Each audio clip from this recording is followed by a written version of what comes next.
प्रेमी के साथ मिलकर पत्नी द्वारा पति की हत्या कराने के मामले सामने आ रहे हैं। ऐसा ही एक मामला उत्तर प्रदेश के अलीगढ़ जिले के गंगीरी से सामने आया है। यहाँ के गांव नगला हिमाचल निवासी ट्रक ड्राइवर ऋषि कुमार की हत्या उसकी पत्नी ने साजिश रचकर अपने प्रेमी से कराई थी।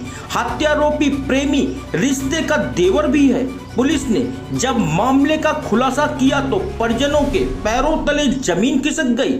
17 जून की रात को ही इस वारदात का पुलिस ने खुलासा कर दिया है।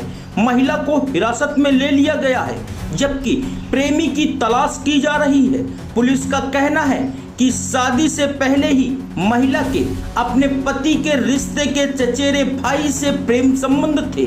पूरे मामले में गंगीरी थाना क्षेत्र के गांव नगला हिमाचल के 30 वर्षीय ऋषि कुमार की 17 जून रात गोली मारकर हत्या कर दी गई थी।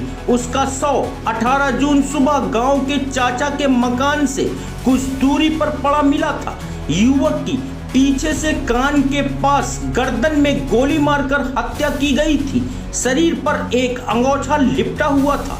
साजिश के तहत ऋषि की पत्नी ललिता ने तहरीर देते हुए आरोप लगाया था कि गांव के एक व्यक्ति का मोबाइल गायब हो गया था। उसने ऋषि पर मोबाइल चोरी का आरोप लगाया था। इसी बात पर कहा सुनी हुई थी। उसी रंजिश में उस व्यक्ति ने अपने साथियों संग मिलकर हत्या की है। इधर 19 जून को पोस्टमार्टम के बाद शव गांव पहुंचा, जहां अंतिम संस्कार कर दिया गया। मगर पुलिस जांच में महिला के प्रेम संबंधों की कहानी सामने आई। पता चला कि ललिता के शादी के पहले से ही ऋषि के परिवार के चचेरे भाई से प्रेम संबंध थे, मगर दोनों की शादी नहीं हो सकी थी।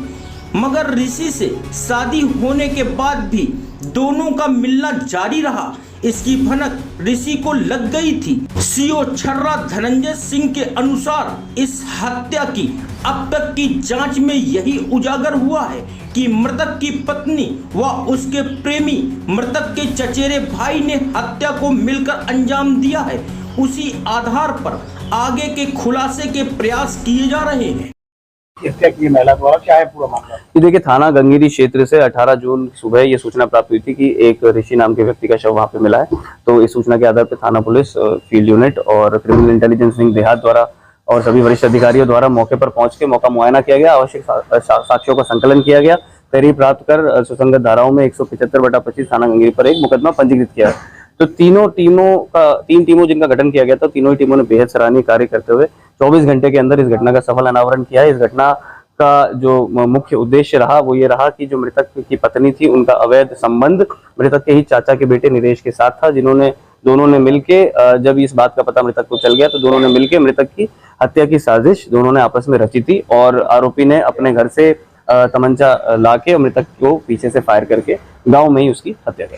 तो उस समय जब हत्या की थी तो महिला साथ थी क्या? महिला जब हत्या की थी तब साथ नहीं थी। ये योजना पहले से बनी हुई थी कि जब इसने हत्या कर दी तो उसने वापस जाके महिला को बताया। महिला इसी के मुख्य आरोपी के ही घर में उस समय थी जब ये बात बताई गई। तो महिला ने इस बात की सूचना कि उसके पति की हत्या हो गई ना ही अपने परिजन को दी, ना ही अपने ससुराल जन को दी, ना ही पुलिस को दी अगले 2 दिन तक। और जब बाद में इस पूरी कड़ी को जोड़ा गया, घटनास्थल को देखा गया, आवश्यक साक्ष्यों का संकलन किया गया, तो ये पूरी बात सामने निकल के आई। और फिर उसके बाद इन दोनों ने ही अपना गुनाह कबूल किया। किस चीज से हत्या की थी? इन्होंने 315 बोर के तमंचे से एक राउंड फायर किया था कान के पीछे से, जिससे मृतक की मौके पर ही मृत्यु हो गई थी। और उसके इलाज के लिए भी ना महिला द्वारा ना ही उसके भाई द्वारा किसी तरह के कोई प्रयास किए गए, ना पुलिस को बताया गया, जिससे उनका जो मोटिव है, जो प्रिपरेशन है और जो सब्सिक्वेंट कंडक्ट है वो सब कुछ क्लियर होता है। सर, एक चीज निकल के आ रही है, जो हथियार से जो गोली चलाई गई थी उसकी आवाज नहीं आई थी आसपास लोगों को? नहीं, ऐसा कुछ नहीं, क्योंकि ये देर रात का 1-1:30 बजे का देर रात का मामला है। और इन्होंने आपस में उससे पहले शराब भी पी थी। तो कुछ घंटे तक जो मुख्य आरोपी था तो मृतक के साथ उससे पहले से था, तो उसने समय और जो स्थल है वो देख के, इस तरह से देख के ही यह घटना कारित की, जिससे कि कोई और इस चीज को देख ना सके।